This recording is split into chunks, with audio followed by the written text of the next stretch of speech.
Olá, muito boa tarde para quem está aqui ao vivo, bom dia, boa tarde, boa noite para quem está vendo gravado. Hoje nós vamos falar de mais uma das palestras do Guia do Petro, que é a palestra 5, que vai falar sobre a felicidade real, como conquistar uma felicidade interna, né? Se fala muito sobre a felicidade dentro de nós, mas o que que é isso de verdade? Então, esse é o tema da palestra 5, uma palestra extensa, mas que eu vou aqui resumir os principais pontos. Mas, claro, você sempre pode buscar aí o texto completo, é sempre muito mais rico. Mas eu espero que essa aula, resumida como ela vai ser, te ajude também a conhecer um pouquinho mais, tanto do Pestor, da metodologia de autoconhecimento do Pestor, como também desse tema da felicidade nessa visão, que é uma visão bem profunda, bem direta, bem especial. Para quem não conhece o Pestor é um caminho de autoconhecimento, de origem espiritual, foram 258 palestras canalizadas através da médium Eva Pierracos, e que hoje estão disponíveis, a gente estuda, a gente lê, e a gente usa 5 ferramentas para fazer esse caminho, que é a prece, a meditação, a revisão diária, que é um exercício que a gente aprende durante esse caminho, a leitura das palestras e o estudo das palestras, que pode ser feito tanto individualmente, com helper, ou em grupos de estudo, com facilitadores e helpers. Para quem quiser saber mais, é só entrar em contato aí através do site vhterapias.com.br ou pestor.com.br. Tá bom? Então, tendo feito esta introdução, vamos começar com as duas primeiras ferramentas, que é a prece e a meditação. Então, para quem está vendo gravado, eu convido que você realmente aproveite essa prece, essa meditação, porque ela abre o campo para o estudo da palestra. E isso ajuda você a estar mais em contato e receber essa informação, de uma forma mais profunda, que é sempre muito bom e faz muito parte desse caminho. Então, para isso, eu vou convidar você a fechar um pouco seus olhos, colocar os pés no chão, com as pernas descruzadas. Respira fundo. E vai deixando que o seu corpo se ajuste a esse momento, da forma mais leve, mais confortável que você achar adequada para esse momento. Vai fazendo a sua prece nesse estado de contato com o seu corpo.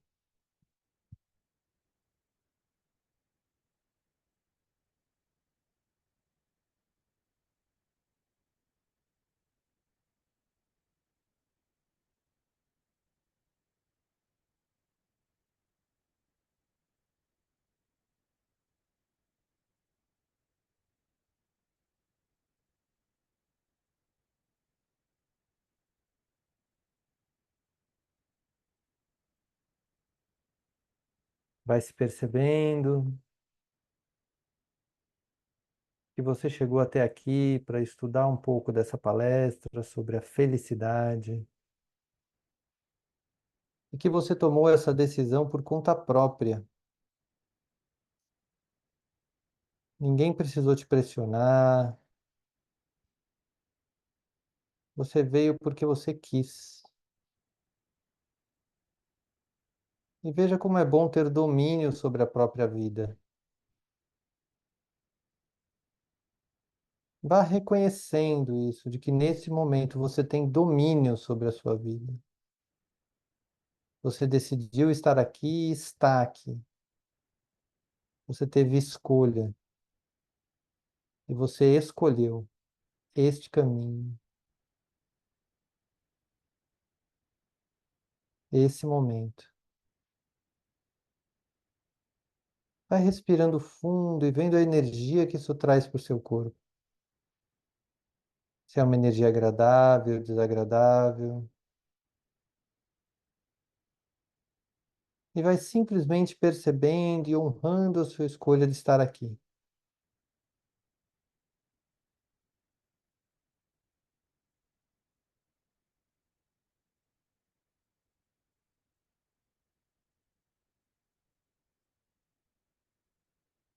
Veja como você se sente.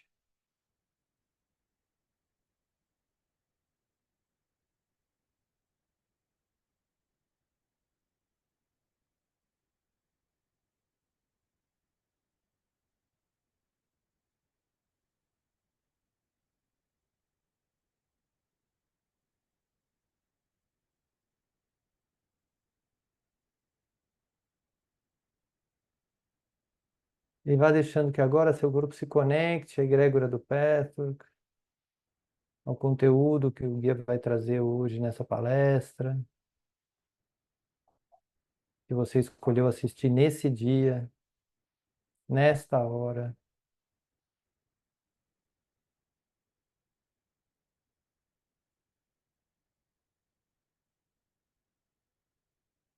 E vai se conectando com as primeiras palavras do guia nesta palestra.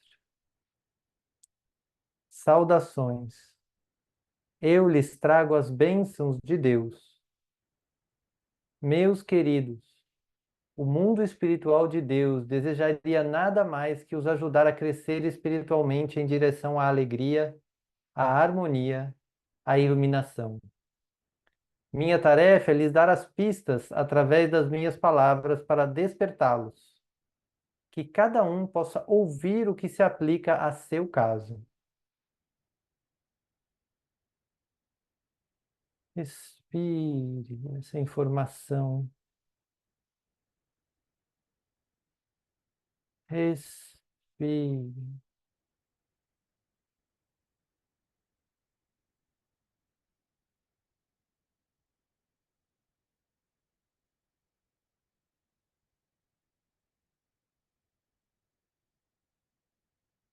E nesse estado, vai se preparando para abrir os olhos, para a gente começar a aula. Todo mundo bem? Faz um joinha. Muito bem. Então, Van, você pode ler esse slide? A felicidade duradoura. Sempre que tiverem definido seus objetivos conscientemente ou somente emocionalmente, esses objetivos forem egoístas, podem não conseguir o que desejam. Mesmo se conseguir, os efeitos serão passageiros e a satisfação momentânea. Seu clímax será árido e superficial e se dispersará rapidamente. Desejando a felicidade exterior, jamais serão felizes. Meditem sobre isso, dirijam-se a Deus. Espontaneamente eu não consigo senti-lo, querido Senhor. Quero ser feliz, mas para manter essa felicidade, quero ser um elo. Alguma coisa te chama atenção nesse trecho? É que quando a gente pensa de uma forma muito mais superficial, rasa, egoísta, ela não é uma felicidade duradoura, né? Ela é muito espontânea, momentânea. Isso, e isso é uma relação que ele faz para o tema da felicidade, que é de que o egoísmo, quando a gente quer algo só para nós, pode até conseguir uma felicidade, não tem problema. De repente você quer conquistar algo que você quer muito. Você vai ficar feliz por um tempo, mas é por um tempo. É uma felicidade efêmera e tudo bem. É bom que você tenha essas felicidades também, mas não vai ser realmente uma felicidade de alma, uma coisa que realmente você viva feliz, porque você vai conquistar aquilo e depois você vai querer outra coisa, vai ficar sempre querendo conquistar um algo mais fora. E ele traz essa conexão com Deus para dizer assim: espontaneamente, querido Senhor, eu não consigo senti-lo. Mas para manter essa felicidade, eu quero ser um elo, eu quero ser um elo de Deus, eu quero ser um elo que traz essa consciência de Deus para o mundo. E se a gente vai meditando sobre isso, o estado de felicidade, primeiro, não depende de nada fora, depende só de nós mesmos. Isso já faz ele muito mais duradouro, porque você está triste, quer ficar feliz, você retoma esse lugar. E segundo, porque é uma coisa que você naturalmente vai querer mais e vai pedir mais e você vai permitindo que essa felicidade aconteça. Então isso torna o tema da felicidade muito direto, ele dá aqui uma chave muito direta que é a ideia de ser um elo entre a vontade de Deus e a nossa vida. Seja a nossa vida com quem for, pode ser com uma pessoa, com 10 pessoas, com 1000 pessoas. Fica mais claro? Muito bem. Sendo um elo, então eu vou explorar um pouquinho o que que é esse ser um elo. Um ser humano que funcione como elo de ligação receberá em retorno 100 vezes mais do que o que deu. Deus sempre mostrará como, de que maneira podem doar. mas devem estar dispostos a fazê-lo. Na verdade, devem se decidir por essa disposição hoje, amanhã, na próxima semana, todos os dias. Vocês têm que superar as resistências e devem agir sobre essa disposição conscientemente, não a empurrando para a ação inconsciente do talvez. Pensem nas coisas boas que recebem. A saúde de alguém melhora, a força interior de outra pessoa aumenta tremendamente, uma terceira pessoa encontra um relacionamento feliz ou algum outro acontecimento que serve como evidência.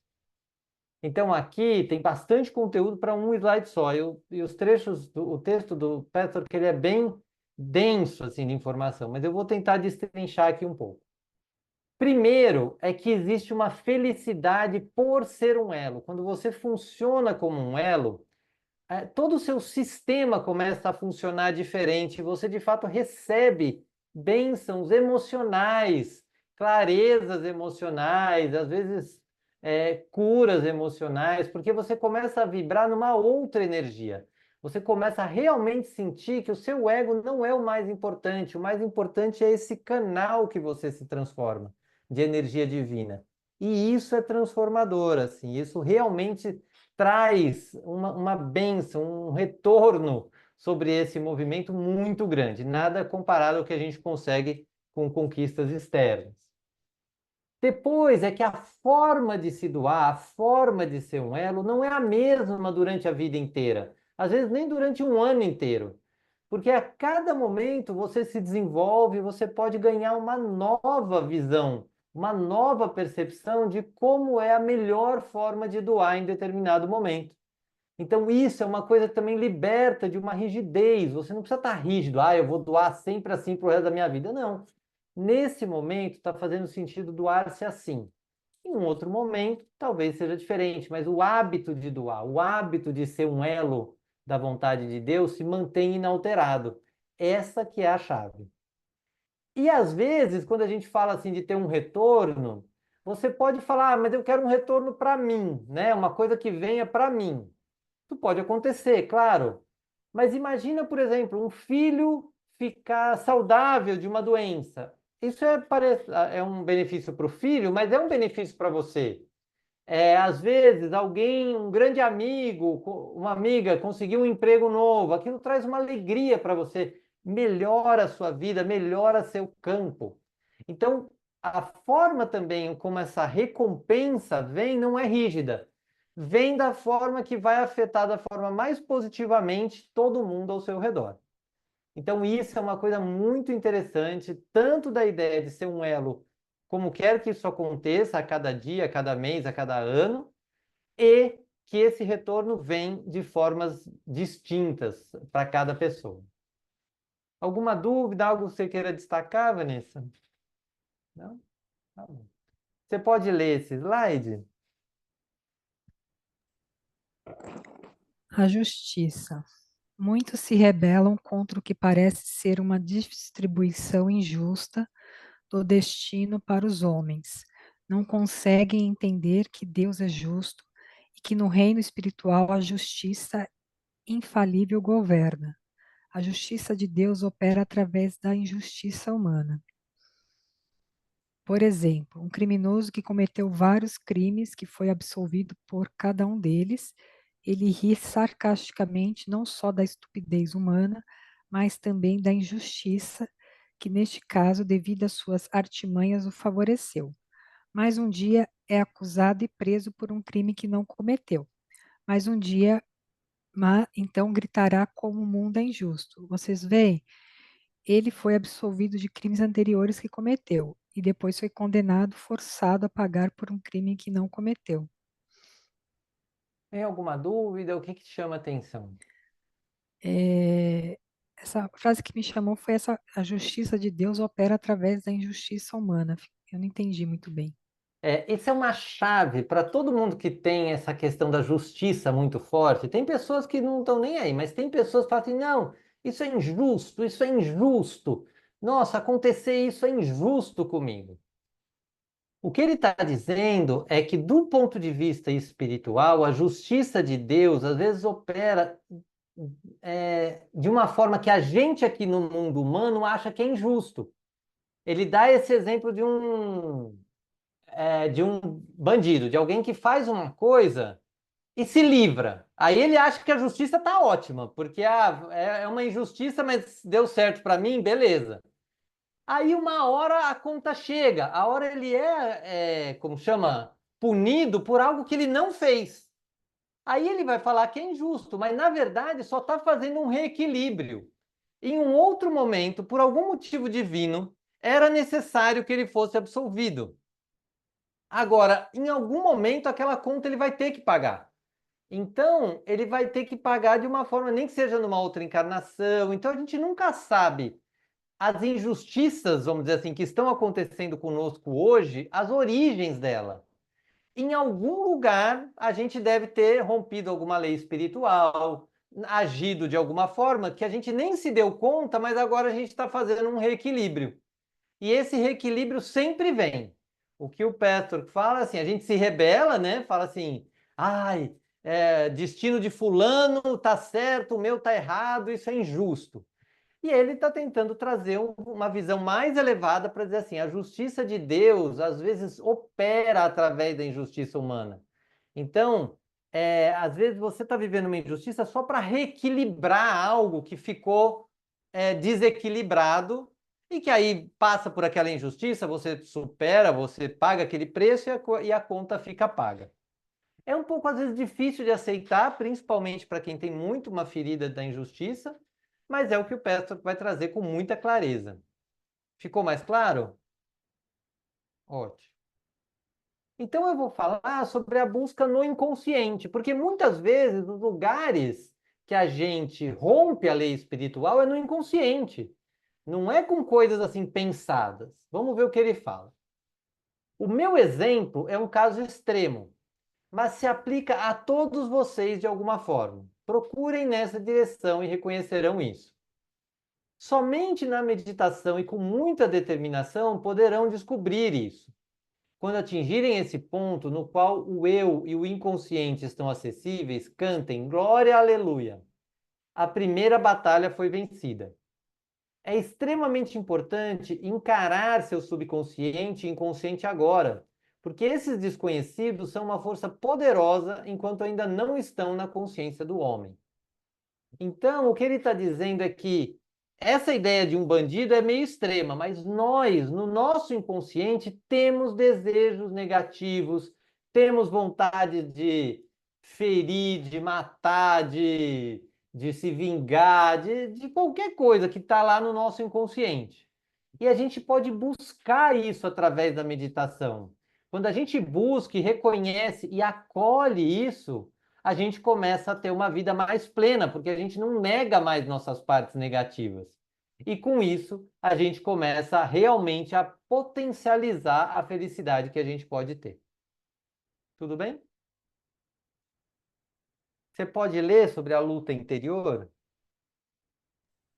O homem pode ser capaz de controlar a cadeia de reações mais recentes quando se manifestam em efeitos exteriores, mas isso não é suficiente porque a mudança da força da alma só pode ocorrer quando o homem penetra o centro do inconsciente.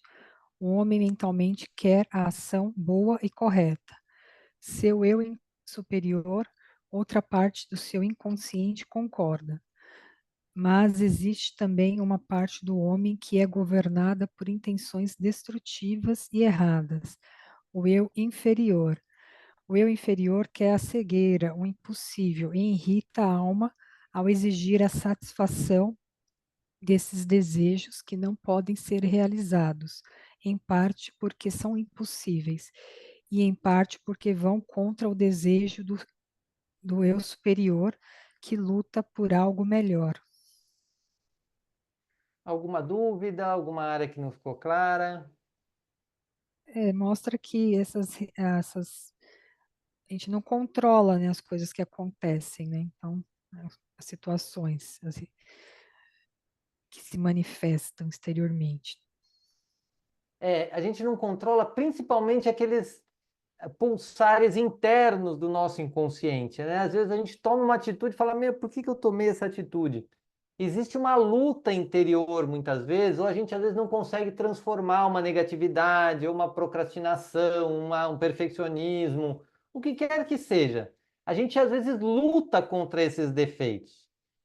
Mentalmente, a gente sabe o que que é certo. O certo é não procrastinar, é não ser perfeccionista, o certo é um monte de coisa. E o nosso eu superior concorda. Mas existe uma outra parte. Isso que o Pastor vai trazer muito, que é, existe sim um lado nosso que joga contra, que tem intenções destrutivas, que é o eu inferior. E ele tem desejos impossíveis. Fala assim: ah, eu queria, não quero trabalhar, mas eu quero ser milionário. Então ele fica ali falando: não, eu vou dar um jeito de ser milionário sem trabalhar. E sem pagar o preço, né, por conseguir esse benefício. Ou ainda vai buscar coisas que não são de acordo com o que o eu superior, que também existe em nós, quer, acha certo. Então isso transforma, a gente fica numa luta interior. E quando a gente começa também o autoconhecimento, a gente toma consciência dessa luta. E isso é um passo positivo, mas às vezes a gente fala, meu Deus, essa luta é grande. Então, é uma coisa que a gente precisa começar cada vez mais e ir trabalhando, né, para a gente ser capaz de mergulhar nessa luta e ir resolvendo cada um dos temas de eu superior, de eu inferior que aparecem. Ficou mais claro? E aí a gente vai falar um pouco do cansaço, porque essa luta interior gera um cansaço. E isso, muitas vezes, tem muita gente hoje em dia que está cansada e não se dá conta que é por causa de uma luta que está acontecendo dentro da própria pessoa. Ela acha que é o trabalho, ela acha que é o relacionamento, mas ela não percebe que essas coisas externas estão mexendo com coisas internas. E fazer essa luta interna já é cansativo se você tem consciência. Se você não tem consciência, é mais cansativo ainda. Porque parece que é um cansaço que vem de fora, e não é. É um cansaço que vem de dentro. Vamos ver o que ele fala. Essas tendências conflitantes exaurem a alma. Algumas vezes fazem o homem adoecer e sempre causam desarmonia interna em uma área ou outra, mas principalmente impedem o desenvolvimento para um estágio espiritual mais alto. Portanto, meus queridos, eu peço a todos que voltem sua atenção para isso, em meditação, em oração, em suas tentativas. Conheçam seu inconsciente, tragam-no para a consciência. Sem esse reconhecimento, não pode haver progresso significativo. Encarar o eu muitas vezes significa desapontamento, porque o homem acredita que está muito mais avançado em seu desenvolvimento até que encontra seu lado feio, seu eu inferior. Então, o que ele está dizendo aqui é que isso que eu já falei sobre esse cansaço, porque essas tendências contrárias é, geram cansaço, e também que essa desarmonia afeta as áreas da vida e afeta a nossa capacidade de viver num estágio espiritual mais alto. Então, o Pastor, como um caminho espiritual, vai nos levar e nos leva a estágios de desenvolvimento espiritual mais alto. Mas ele precisa passar por esses estágios de tomar consciência do que existe no nosso inconsciente de negativo, da luta que existe com o eu inferior, ou seja, de trilhar essa luta e se desapontar conosco mesmo, falar, ai meu Deus, ainda estou preso nesse passado, que droga, aí você vai lá, acolhe esse apego, acolhe essa questão mais negativa e você transforma ela. É isso que o Petro traz, né? A nossa possibilidade de mergulhar nesse lugar é, negativo em nós, acolher e transformá-lo. Com isso, apesar disso dar um certo cansaço, é um cansaço muito menor do que o cansaço de lutar contra a revelação dessas coisas. Então, acaba sendo um caminho para o crescimento e para a diminuição do cansaço. Tudo bem? Você pode ler sobre a purificação? Se conseguissem desejar a purificação com mais fervor, poderiam se poupar das vidas terrenas cheias de fardos. Nada que o homem alcança espiritualmente é em vão. Esses são os únicos valores duradouros que nunca se dispersarão, serão seus internamente.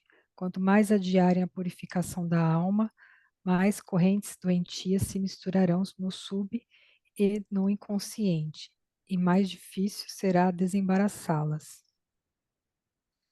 Fica alguma dúvida, algum tema que você quer chamar a atenção? É, é como se esse purificar-se trouxesse mais paz para a pessoa, né?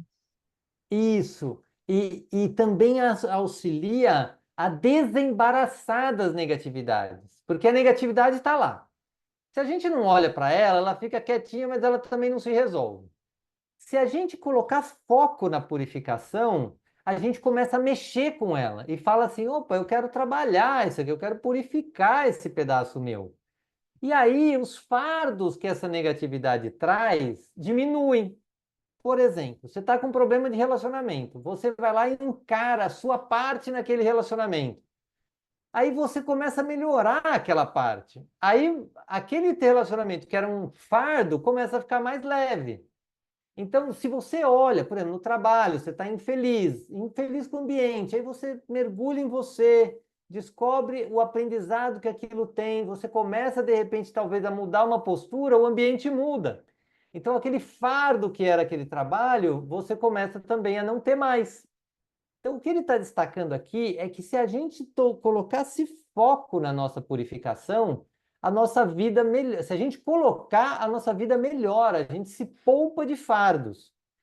E esses valores que a gente adquire, por exemplo, uma pessoa que fumava, parou de fumar.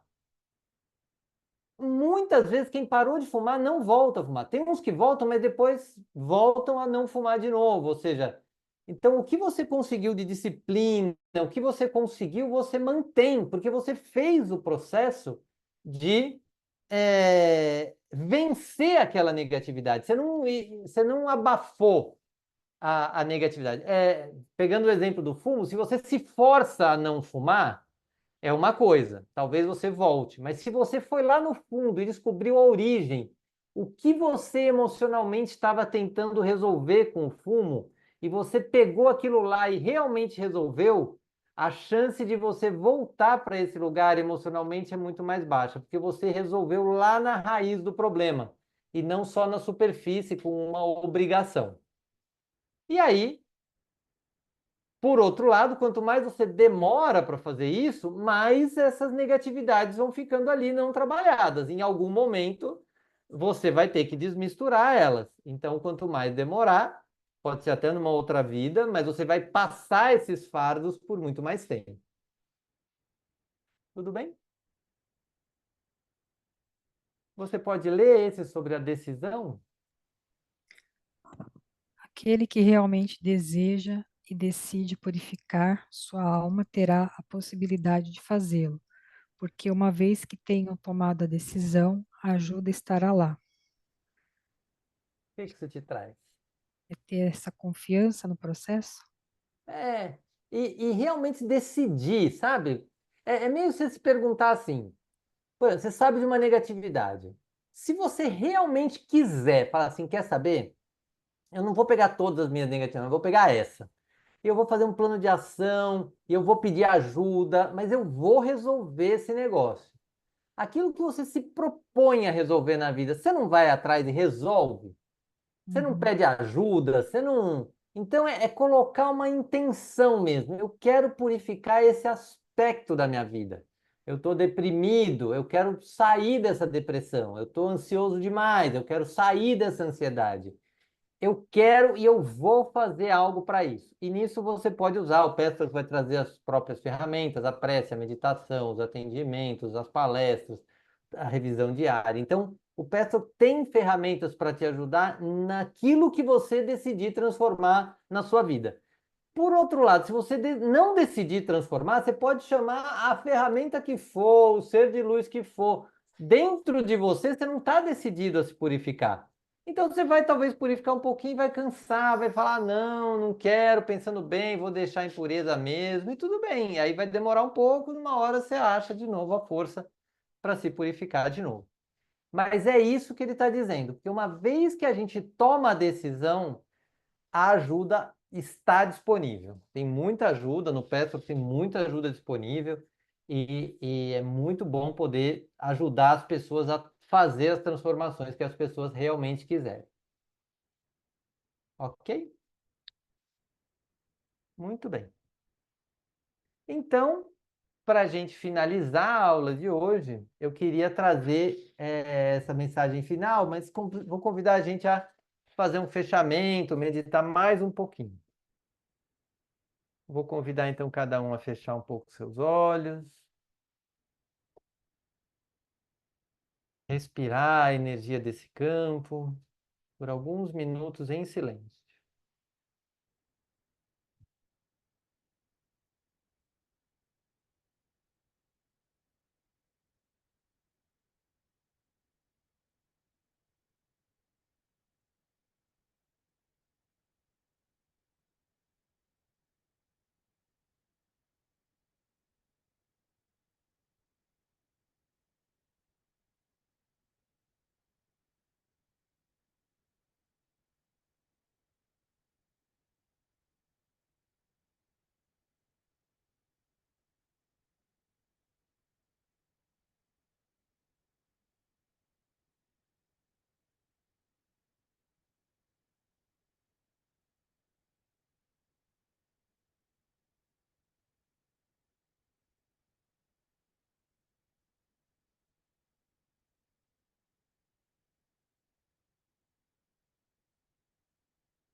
E nesse estado, vá se abrindo para as últimas palavras do guia nessa palestra.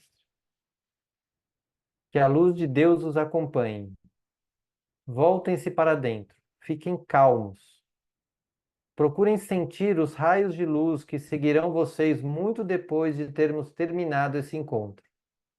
Que o amor de Deus possa fluir através de vocês. Deus os abençoe.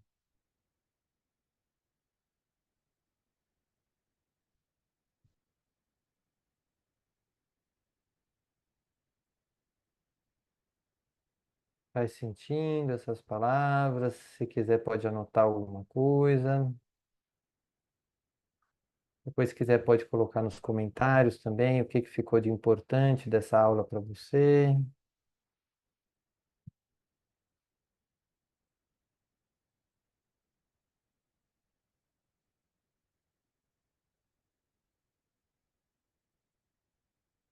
Lentamente abrindo os olhos. Muito bem.